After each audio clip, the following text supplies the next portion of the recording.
essere sintetico e anche superficiale. I'm sure you all know what the Cinepanettone is, or what this pejorative colloquial term refers to, but just in case there's someone in the audience who doesn't.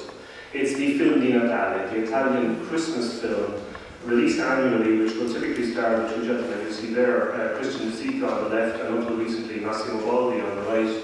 A film that's usually produced by Filmauro, the company owned by Aurelio De Laurentiis, and associated with, in particular, three directors, most recently Neri Parenti, previous to that Enrico Aldoini, and also Carlo Vanzina, who would often script these movies, of course, with his brother Enrico. Now, you might ask, why would I discuss Cinepanettone in the context of this conference about postcards and so on? Well, the reason is that it's a genre that has been, I think, scapegoated. It's seen at once as a symptom, but also the generator, a kind of a generator of what we might call the Berlusconian hegemony. And its popularity and longevity are held to be an index of the poor condition of the ideological soul of the country. And this was seen when, in Curzio Maltesi's article in La Repubblica in December, in which he talked about Il Cinepanettone non ci piace più.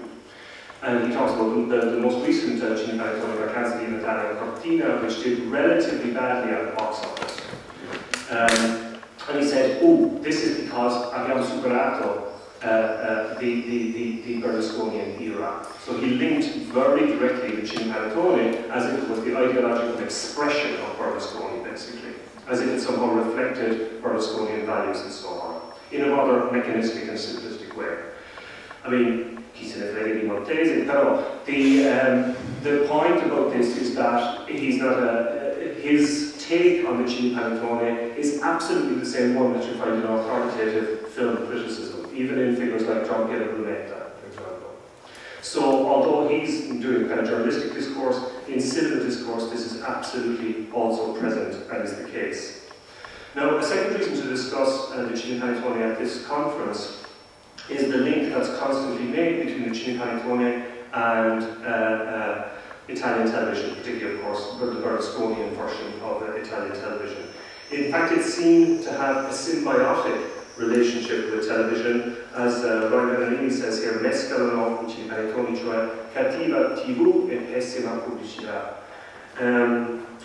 Now, this symbiotic relationship between TV and bad advertising is seen to be so in three senses. First of all, the films are said to be formally very similar to television. Now, this is basically nonsense. I don't have time to really go into why this might be the case, but it's simply not true. More regularly, however, it's pointed out that these films take actors from the small screen regularly, as if this is somehow unusual. But more particularly, it takes often the so-called soubrette or showgirl or velina di turno. So this might be Megan Gale, it might be La Musica una volta, and then Belen Rodriguez a couple of years ago. Now, as this suggests, the Cinepanettone is then regularly, and of course justly, accused of the exploitation of the female body. So the representation of women and their bodies in the Cinepanettone is often discussed as the most, let's say, egregious feature of its exploitative aesthetic. Seems particularly dangerous in as much as these are family films. They're designed to be seen by the whole family. Now, this is a quote from an extract from an interview that I did as part of a project on the genre of the Cinepanettone with the writer, and she's a docente dell'Accademia Griffith di Roma. She teaches film studies, in which Cristina Borsatti says, secondo me questi film dovrebbero essere vietati per legge, perché non accetto che venga data una certa immagine, non voglio fare una moralista, ma la prima cosa che mi colpisce della donna è l'immagine che viene data del femminile, cioè che è l'immagine che viene data dalla TV. Mi imbarazza molto che possa essere effettivamente l'immagine che gli italiani abbiano delle donne italiane. Mi sento oltraggiata. No, I don't want to cast doubt on what she's saying. What I want to point out is that this constant complaint about the Cine Panettone ignores one thing, and that's to say the other gender. So we began today by talking about men and masculinity studies in a sense. I think we have to come back to it in relation to the Cine Panettone. So what do men do in these movies, in other words? So with honourable exceptions, they haven't been discussed. So masculinity, men, and so on have rarely been discussed. Here's an image of a man in the Cine Panettone. I think it's worth looking at because you'll notice that he actually gets less clothed than this in the following scene, but I thought I'd spare you that. Now, one of the paradoxes of the reception of these movies, then, is that they are associated with the recruitment of the starlet, the Lina, the soubrette of the day from television and advertising, and with the exploitation of the appeal of her body. But the bodies most often shown without clothes in films seem to be invisible in the discourse about them. Whose bodies are these? Well, they're basically Christian De Sica's, who's constantly naked in these movies, and especially Massimo Boldi. So, which is flabby, as you can see, it's sweaty, it's sometimes incontinent, and it's the opposite of the toned and tanned perfection of the starlet physique. So it's a kind of parody, really, a parody nudity of that which is seen to be desirable. Now, as I say, this male body is most often forgotten in standard discourse about the Cine Panettone. And what I'd like to do, actually, it's a slightly crude, this is a slightly crude paper, I should say, that really has two rather awkwardly linked parts, but I'd like to link this disavowal of masculine nudity in the films with the characterization of its audiences, okay? Because its audiences are constantly talked about in terms of gazing at the woman. But they're often, of course, actually gazing at the man. Now, in my own study of the Cine Panettone and its audiences, I sought responses to an online questionnaire designed to elicit information about the consumption of films, about their utilization, circulation, and most especially about their discursive construction. So how they're talked about, really. Respondents were asked if they believed there was a typical spectator for the Cine Panettone, and if so, to provide a description of that person. Now, judging by the tone of the responses, take-up has been skewed to those with a low opinion of the Cine Panettone, or at least those who don't want to admit to liking it. Now, the expression, as you can see there, l'italiano medio, recurs frequently, sometimes linked to social class or status, or certainly low educational level, and the supposed also Berlusconismo of that spectator is made explicit regularly. You can read for yourselves the selection, but I want to focus on the last description in bold, right? Chi è lo spettatore tipico? Un uomo porco a cui piace culi e tette al vento e che si diverte con volgarità, espressioni dialettali e che si masturba ripensando all'attore di turno che ha recitato nel film.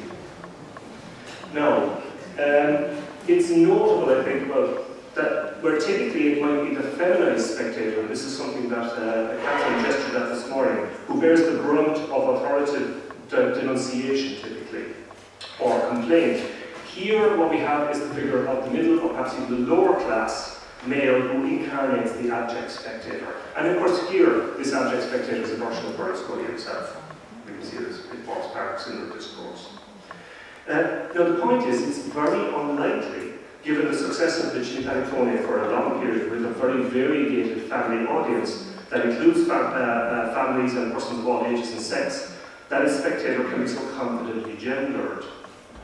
It seems rather that the remarkable strength of the language here points to a very strongly perceived cultural and political divide in Italy. And we at this conference today are on one side, very much on one side of this divide. You know, I think the person who wrote this might well be in this audience. Or, so, you know, or perhaps have similar feelings, in other words, about the spettatore and the Cine Panettone. So what's happening here is that the questionnaire respondents are revealing how the Cine Panettone itself is employed as a metaphor for 2 decades of political disappointment. And the audiences, as well as the film genre itself, are made scapegoats for this political disappointment.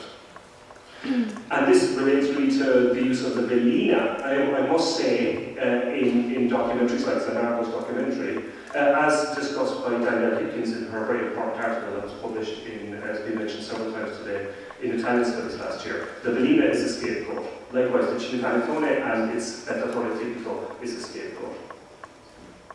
Now, Perhaps such material is to be expected in unguarded responses to an anonymous online questionnaire, but the point is that the sentiments expressed are really not so far from those of authoritative commentators. I don't have time to give you some evidence of this, but if you go on Brunetta, if you go and see typical film criticism about the Spedizione in California and its Spettatore, you will find very similar, obviously not quite the same language, but similar expressions of sentiments. Okay.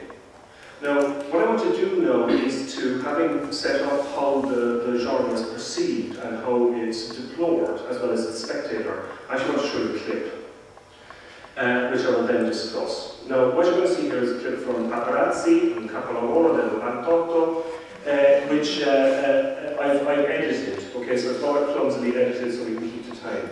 You see, I think she's Danish, is the actor Bridget Nielsen, who's playing herself. And she's been the victim of paparazzi shots, and she's trying to get the film back of, as you can see there, Christian De Sica. So I'll just let you watch it. Guarda che sto perdendo la pazienza. Se il tuo amico non arriva ti taglio da appena le palle. No, le palle no. Io non voglio che mi manca. E dove lo vado io? Dove l'aveva detto di questo? Dove l'aveva detto? E no. Ma lei chi è? Ma no, dobbiamo fare dopo. Adesso mi ammazzo tutte e due. Okay, so I mentioned this. You see a typical tilt down the body of the woman, typical in film, but then the punchline of the two boys hiding in this food that's being delivered to the room of a blind man. So I've edited this again. So they're now inside, underneath this table. So this man is blind and he has this guide dog.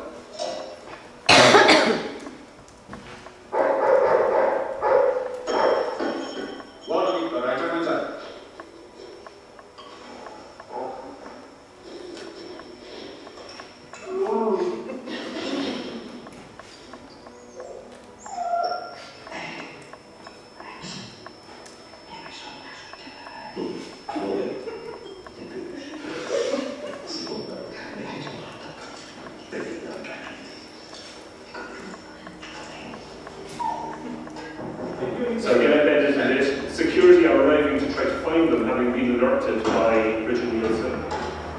And we see them now, their genitals hit by the blind man with his cane.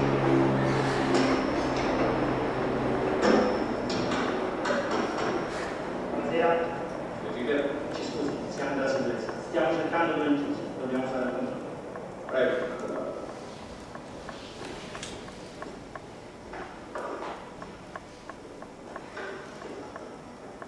Grazie, ci scusi per nessuno. Prego. Now I'd like to notice how the castration, as it were, that was threatened earlier has been displaced to these two roasted.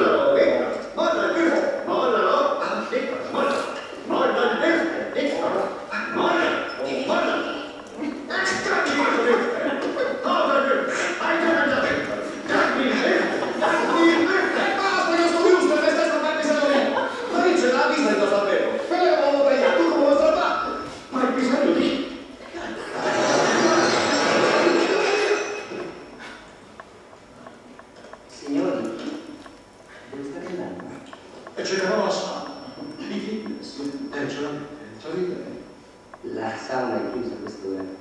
Ma tu ti rendi conto? Ma che vergogna! Allora sentiamo, come si chiama là? Ciao, dai, va. Guardate con la cronica. Rex! E non so io che male, tu esci. Okay, I mean, you're at perfect liberty to find this deeply offensive. We have various so-called weak categories held up to ridicule, the woman's body, disability, homosexuality, which is rendered highly stereotypical. We have this topos, basically, of the camp gay hotel deceptions that you find in plenty of films, including Stanley Kubrick, by the way. So you get this kind of homosexual panic and disavowal, the homosexual, presumably homosexual receptionist is there to distract from the threat of desire between the male odd couple, of course. But what I want to focus on, rather than these offensive aspects, is the register of the clip, which after Macklin, as you can see there, are called grotesque realism. And I will come back to the notion of the carnivalesque raised earlier. What we've got here is a kind of absurdist exaggeration. So first of all, you have the athletic, the Amazonian Bridget Nielsen, the Basque, I mean, it's almost an oxymoron. Hypersexualized but outlandish, then this kind of frank pop Freudianism. So you don't just get the threat of castration, you get it with the biggest scissors you've ever seen. You get this displacement of the castration threat to the two versatile, which are on the blind man's table. And in fact, of course, then we get the woman seen through a camera lens, which is explicitly phallicized in a different part of the movie. And it's kind of the vehicle of a sadomasochistic male gaze. It's as if, basically, the screenwriters had just read Laura Mulvey and thought our critique of dominant cinema was a kind of know-how-to for the representation of the female form and masculine fear and desire. You know, it's Laura Mulvey as if she had a bottle of wine and decided to script a movie. But what I want to focus on is something else, and basically that's the German shepherd's nose in Massimo Baldi's behind it. Okay? So it's basically a naso del cane del culo di Baldi. This, to me, is the most interesting part of the scene. Baldi, if you've ever seen these movies, is regularly sodomized in the film by objects. Okay? So every film he ends up with something, poor unfortunate man, buried in his behind. Now, what's going on here? Well, Baldi's corpulence allows him to exemplify the grotesque body like that described by Bakhtin. This is a body, as Bakhtin describes it, as unbecoming, composed of protuberances and orifices, as opposed to the complete sealed perfection of the classical body, and I quote Bakhtin here. The stress is laid on those parts of the body that are open to the outside world, that is, the parts through which the world enters the body or emerges from it, or through which the body itself goes out to meet the world. This means that the emphasis is on the apertures or the convexities, or on the various ramifications and offshoots, the open mouth, the genital organs, the breasts, the phallus, the pot belly, the nose, and of course, the ass, in this case. He might have added, well, basically things come out of and go into Baldi's ass with remarkable frequency.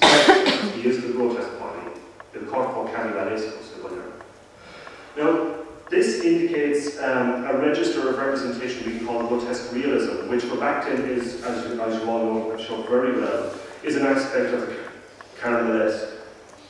And paying attention to the Cine Panettone as a carnivalesque form, I think, allows us to at least complicate, if not completely refute, bland ideological readings, ones that link it mechanistically to Berlusconi era and so on.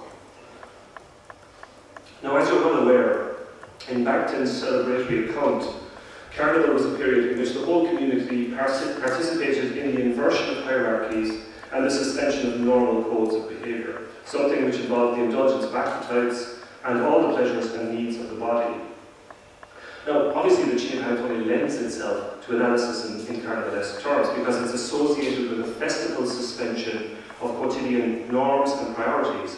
And indeed, this is suggested by the pejorative term Cine Panettone itself, the intuition of the anonymous critic who coined this term to indicate that the films are part of the excess and the overindulgence of the Christmas period was fundamentally sound. I mean, this is a correct intuition.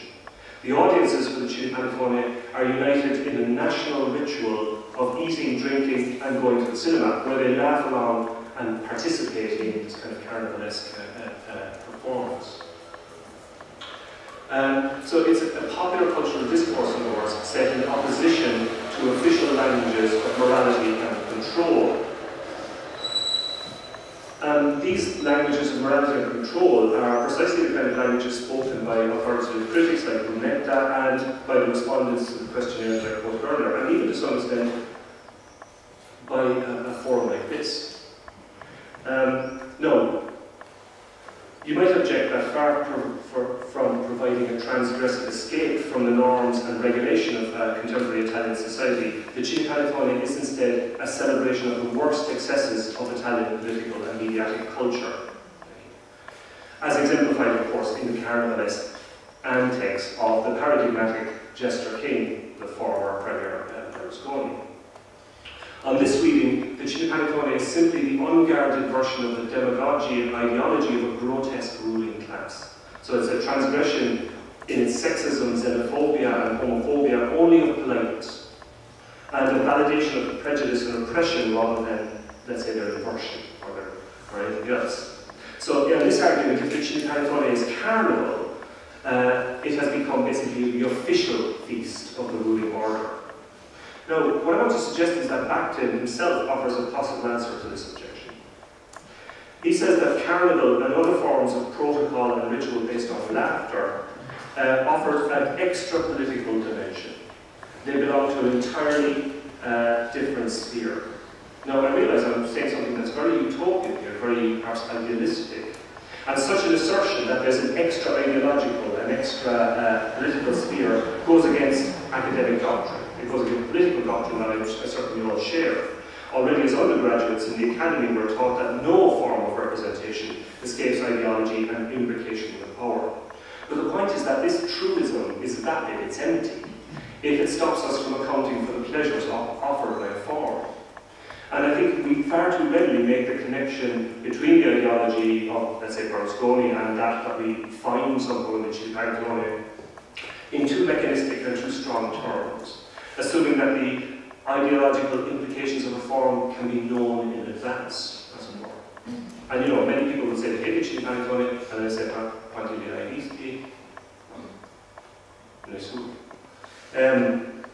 So to conclude then, I've been trying to be, I guess, a little bit, I've been quite simplistic, I think, in this paper. I've set things up in a quite polemical way, because I'm exasperated with the way a cinema genre with roots deep in the Italian tradition is constantly, persistently, ritualistically dismissed. This is unhistorical and untheoretical. So I think what I've tried to make is an argument that claims a liberatory, even a utopian function for the Cine Panettone. And I've certainly exaggerated it. But when we're discussing themes as important as the legacy of Berlusconismo and the appeal of Italy's most important film genre of the past 30 years, then we really should have a more reflexive, self-aware approach to our analysis. Okay, thanks very much.